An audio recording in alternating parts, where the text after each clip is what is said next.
Tapi apakah di Jakarta akan kejadian? Hati-hati. Semua orang matanya tertuju ke Jakarta kan. Kalau itu kejadian di Jakarta, berat Pak. Kalau untuk Jakarta, sejauh pengetahuan saya tidak merasa bahwa gugatan ya yang akan dilakukan dengan cara menggugat formulir C6 itu akan mengganggu atau tidaknya membuat akan terjadi pemungutan suara ulang atau dilakukan 2 putaran. 2 putaran itu hanya mungkin terjadi kalau hasil pilkadanya itu manipulatif. Yang kedua, pemungutan suara ulang itu hanya bisa dilakukan kalau memang paslon 03 itu tidak 50 plus 07. Nah ini artinya apa gitu? Itu artinya kalaupun ini semua didorong misalnya nih ke TPS yang nggak datang itu dan milih itu, tetap suara 03 50 plus 07%. Alias tetap 1 putaran.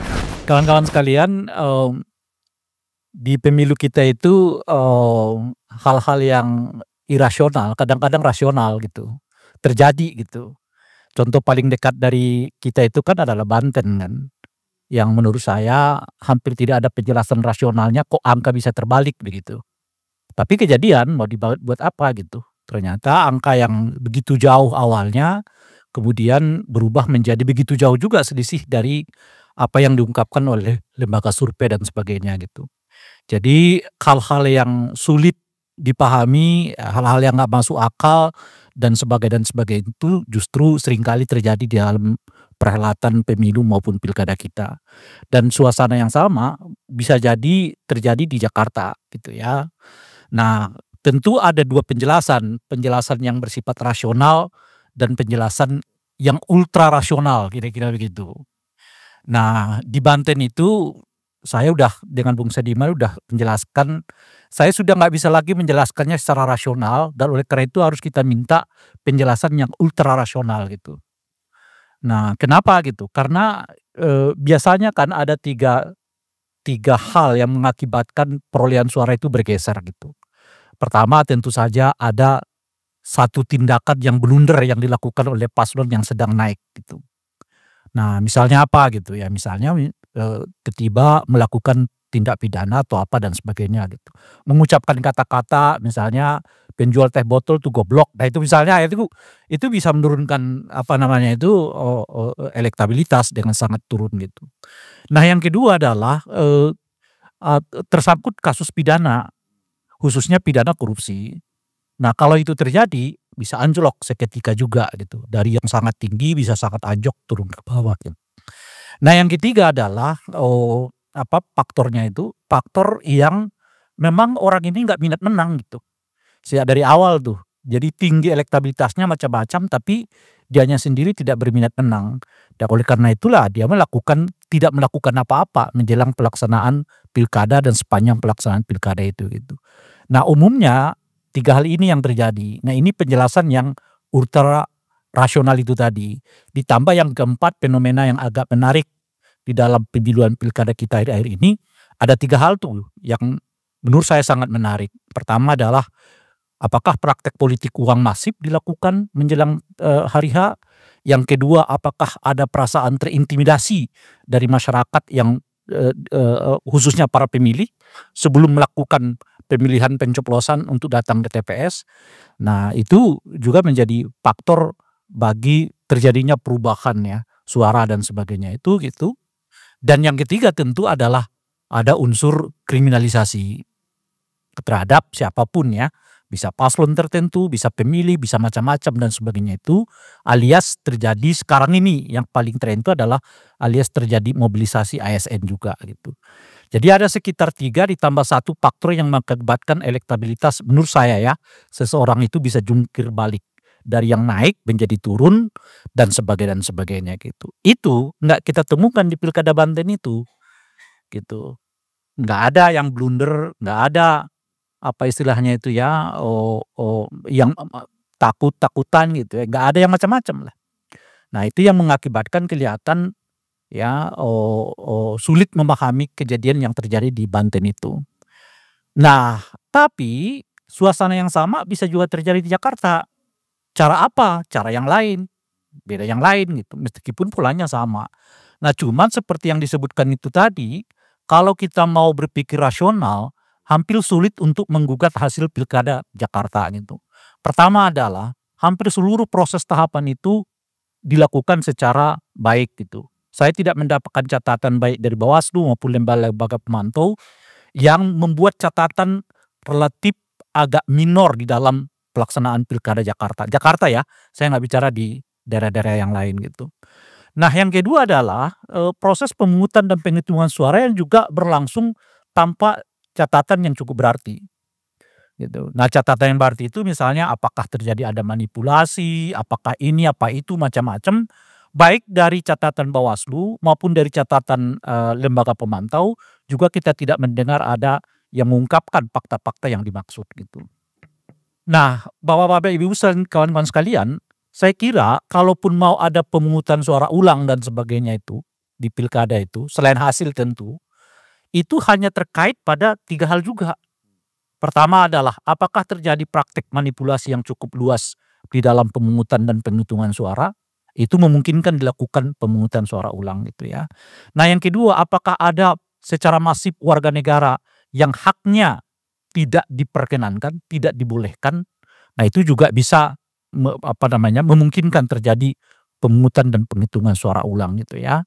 Nah yang ketiga ya tentu prospektum ya, misalnya ada banjir, ada apa yang sangat meluas dengan cakupan yang sangat meluas yang memungkinkan juga penghitungan suara dan pemungutan suara nggak bisa dilakukan. Cuma 3 faktor ini. Nah pertanyaannya apakah 3 ini ditemukan di dalam pilkada Jakarta kemarin? Hampir nggak ditemukan. Nah sekarang kita soroti ke formulir C6 alias undangan yang dijadikan sebagai salah satu dasar atau faktor untuk menggugat ya hasil pelaksanaan pilkada.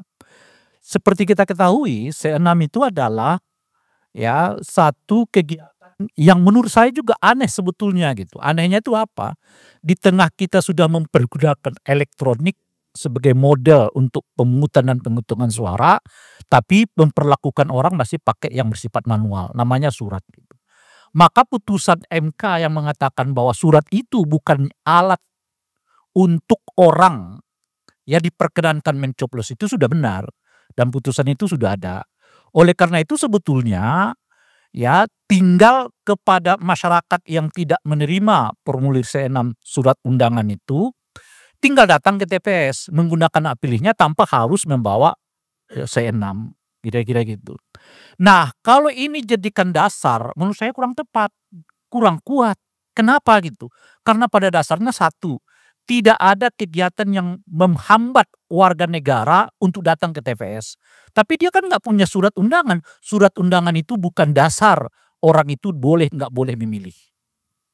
Gitu. Jadi kalau dia nggak datang kemungkinannya cuma 2. Pertama dia tidak tahu informasinya. Dan yang ketiga adalah memang dia tidak mau datang. Meskipun tidak menggunakan formulir C6. Itu bisa dibalik. Bagaimana kalau orang sudah menggunakan formulir mendapat C6 tapi nggak datang ke TPS? Gitu. Alias memang dia tidak mau minat datang dan oleh karena itulah sekarang kalau ada orang yang karena ya tidak datang TPS karena tidak mendapat surat undangan itu, ya 2 kemungkinan itu. Pertama adalah memang dia malas datang ke TPS, merasa sudah harus golput dan buktinya kan angka golput di Jakarta lumayan tinggi gitu. Dan yang kedua, memang dia nggak tahu bahwa tanpa surat undangan pun sebetulnya orang bisa datang ke TPS menggunakan hak pilihnya gitu. Nah oleh karena itu tepat langkah dari 01 membawa kasus ini ke DKPP. Saya kira itu benar. Apa masalahnya itu? Masalahnya semata-mata kelalaian KPU. Kalau surat undangan tidak tersebar ke masyarakat. Tapi kelalaian KPU itu tidak berakibat terhadap keabsahan pilkada. Kira-kira.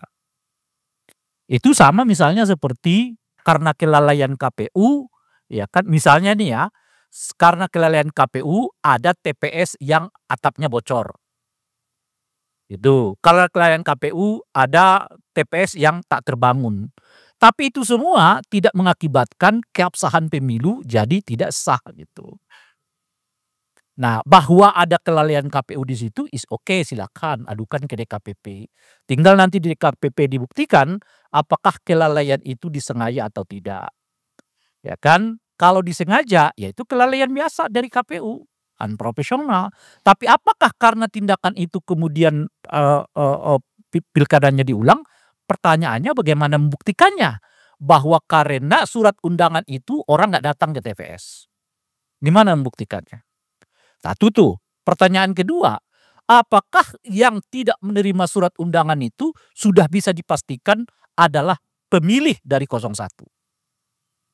Bagaimana kalau ternyata ia adalah pemilih 02? Bagaimana kalau ia ternyata pemilih 03? Dan yang ketiga, jangan-jangan yang tidak datang ke TPS itu ya memang orang yang sudah nggak minat juga datang untuk ke TPS. Nah pertanyaannya, apakah itu juga dilakukan semacam uji coba dari 01 untuk membuktikan bahwa setiap warga DKI Jakarta yang tidak mendapat surat undangan dan tidak datang ke TPS itu dirugikan hak pilihnya yang berhubungan dengan mereka gitu. Nah kalau dirugikan hak pilihnya si warga Jakarta tetapi dia sebetulnya cenderungnya 03, bagaimana? Ya nggak ada apa-apa. Gitu. Jadi harus mereka buktikan juga bahwa pemilih yang tidak terima 01 itu adalah potensial pemilih mereka gitu.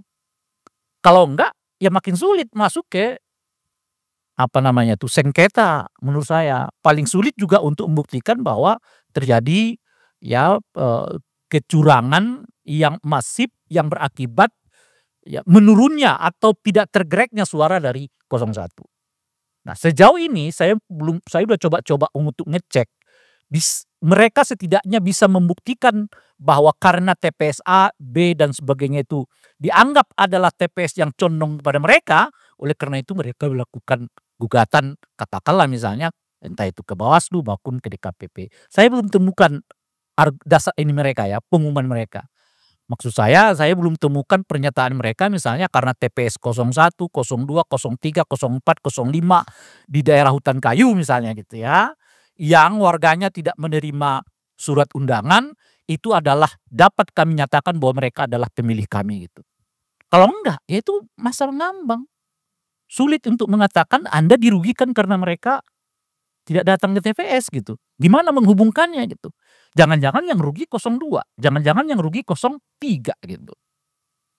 Selama dia bisa membuktikan bahwa kerugian itu langsung kepada dirinya, ya tentu lagi-lagi seperti yang saya sebutkan paling jauh ya kan ya KPU-nya penyelenggara lalai dalam pengertian sikap profesionalnya tapi tidak berhubungan langsung dengan hasil pilkada gitu. Dan lebih unik lagi, sejauh yang saya tahu juga belum ada warga yang mengadu kepada mereka. Apanya? Hadiah 10 juta maksudnya. Bukan. Yang mengadu karena dia nggak mendapat surat undangan, lalu nggak mencoblos pasangan atau kandidat yang mereka usung. Itu kan sejatinya mereka kumpulkan dulu. Si Alip ngadu ke posko sana. Saya nggak dapat surat undangan padahal saya ingin coblos 01 loh. Nah ini data kan. Alip, TPS sekian, bla bla bla, mau dukung nih. Saya belum dapat juga datanya, itu maksudku. Mana tahu mereka sembunyikan, ya kan kita nggak tahu. Nah kalau mereka tidak punya itu, yang mereka gugat tuh ya umumnya saja. Gitu. Dan oleh karena itu saya mengatakan nggak akan langsung ke apa putusan yang mengatakan bahwa akan ada pemungutan suara ulang. Itu yang saya sebutkan tadi itu. Atau yang paling mungkin bisa dilakukan warganya sendiri. Yang diminta untuk melakukan pelaporan. Ke siapa? Ke Bawaslu. Masalahnya pilkadanya udah berlanjut lebih dari seminggu. Ya, ada proses kadaluarsa di Bawaslu untuk menerima laporan pelanggaran pilkada. Nah pertanyaannya apakah sejauh ini Bawaslu menerima laporan warga yang merasa haknya sebagai warga negara tidak dapat dipergunakan karena surat undangan itu tidak dibagikan. Nah sejauh ini lagi-lagi saya tidak menerima informasi bahwa Bawaslu Jakarta menerima pengaduan yang seperti itu. Nah kalau dilihat dari situ Alip, sangat kecil kemungkinan adanya pemungutan suara ulang ya itu orang rasional yang saya sebut tadi ya dilihat dari ini semua gitu. Tapi kalau Anda mau mendekatinya dari hal yang irasional sangat mungkin juga bisa terjadi yang sebaliknya. Apa yang irasionalnya kita nggak tahu Sekarang ini kan orang juga mau melakukan bla bla bla itu kadang-kadang terlalu vulgar.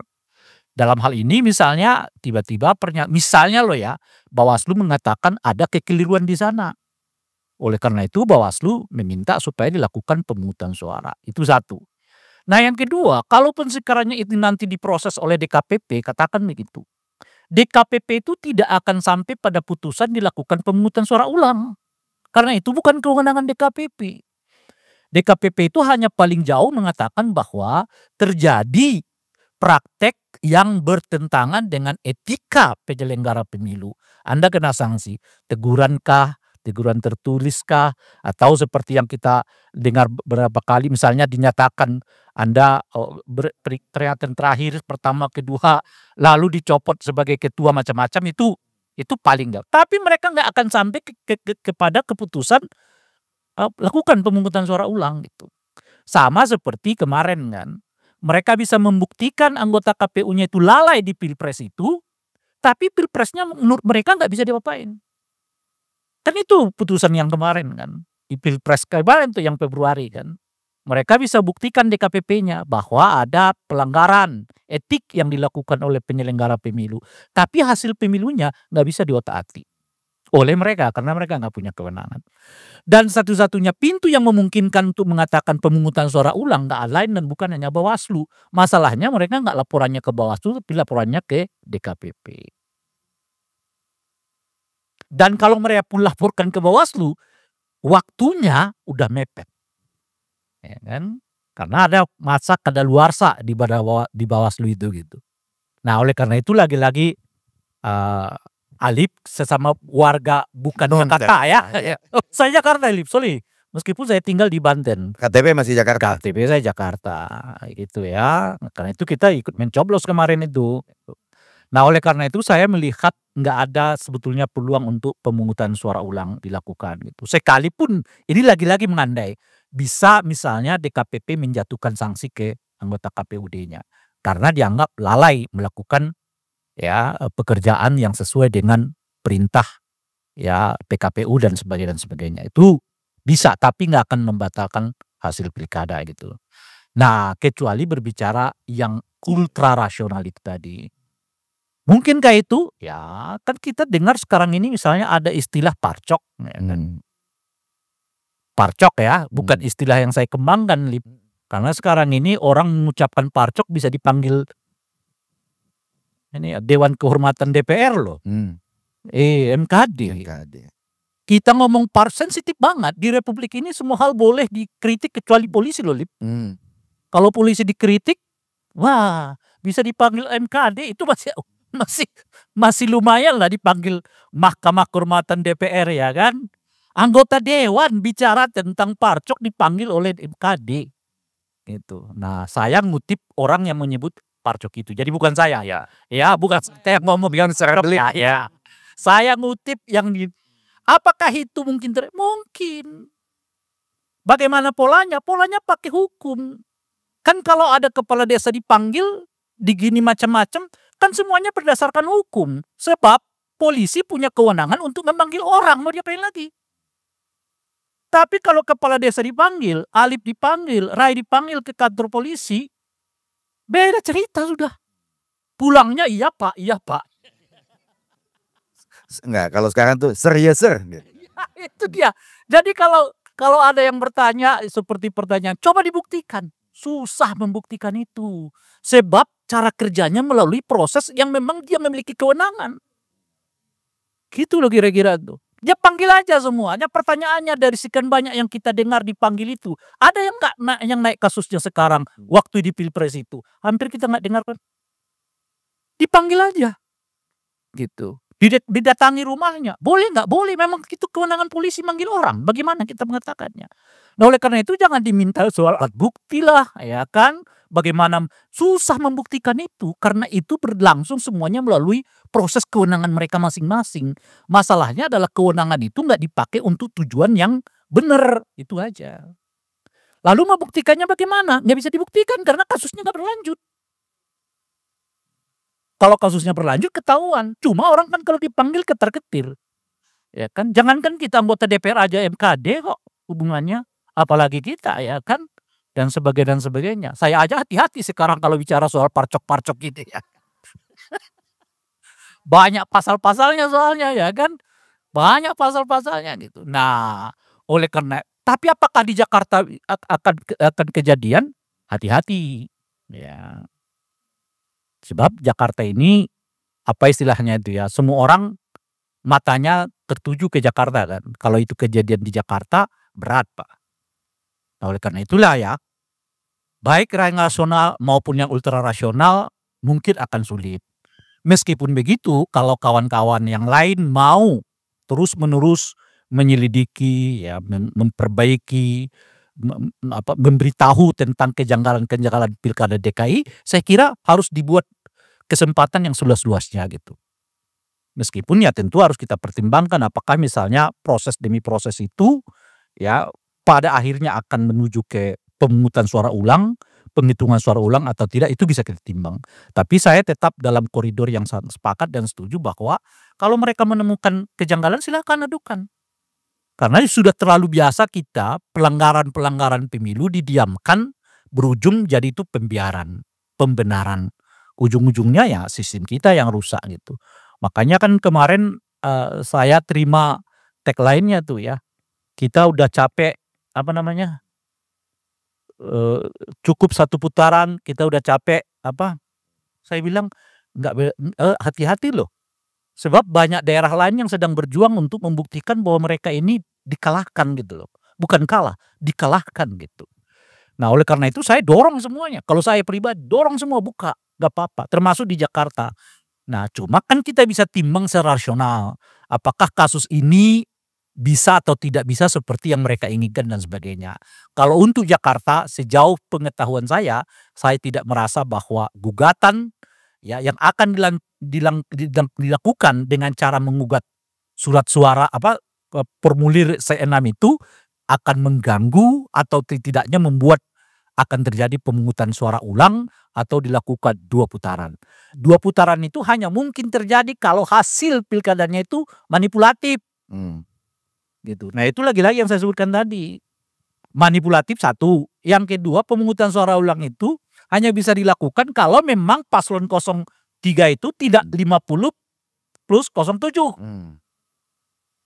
Nah, ini artinya apa gitu? Itu artinya kalaupun ini semua didorong misalnya nih ke TPS yang nggak datang itu dan milih itu, tetap suara 03 50 plus 07%. Alias tetap 1 putaran. Kita andaikan saja berapa ratus orang atau berapa ribu orang yang tidak dapat menggunakan hak pilihnya karena formulir C6. Katakanlah misalnya 100.000. 100.000 ini kita asumsikan milih paslon 01 semua. Dia naik kan dengan sendirinya. Tapi apakah itu terkoreksi perolehan suara dari 03? 100.000 bisa. 100.000 dari 50.07 bisa turun. Ya, berapa? Karena selisih sekarang ini kan sekitar 2.800. Bisa berubah kalau di angka itu. Tapi ya kita tahu pengandiannya maksud Ray gitu. Cuma angkanya terlalu matematis Ray. Itu dia. Nah, oleh karena itulah menurut saya ya lagi-lagi ya saya selesaikan di sini. Mudah-mudahan poin saya satu. Semua kejanggalan pemilu harus diungkap. Nggak peduli caranya apapun gitu ya. Yang kedua, kalau melihat kasus Jakarta, saya tidak melihat ada pintu untuk masuk ke pemungutan suara ulang. Itu. Bahwa perkara yang diduga dilakukan itu ya sebaiknya memang diungkap. Dan tepat diadukan ke DKPP untuk diperiksa apakah ada sikap dari penyelenggara pemilu yang unprofesional.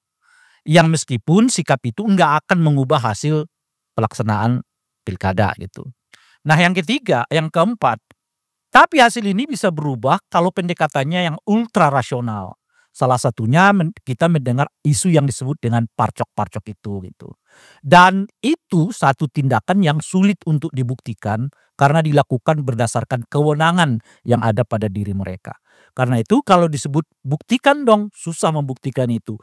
Persis seperti Mahkamah Konstitusi kesulitan membuktikan antara bansos dan kenaikan elektabilitas dari Pak Jokowi dengan Pak Prabowo dengan Gibran. Susah membuktikan itu kalau yang mereka maksud adalah ada nggak SMS-nya, ada nggak WA-nya, ada nggak videonya, ada nggak ininya, nggak akan mungkin. Nggak akan mungkin bisa membuktikan itu secara material. Tapi kita mengerti hubungan sebab akibat. Sebab bansos yang sangat besar dikeluarkan berakibat tingkat popularitas dan juga kepuasan kepada Pak Jokowi meningkat. Dan karena kepuasan itu meningkat, mungkin berimplikasi kepada anaknya yang sedang menjadi calon wakil presiden pada saat itu. Itu sebab hubungan dan akibat. Tapi kalau dibuktikan ada nggak alat buktinya, nggak ada. Nggak akan bisa kita buktikan sampai kapanpun. Tapi kita mengerti hubungan sebab akibat itu. Terima kasih Bung Alif.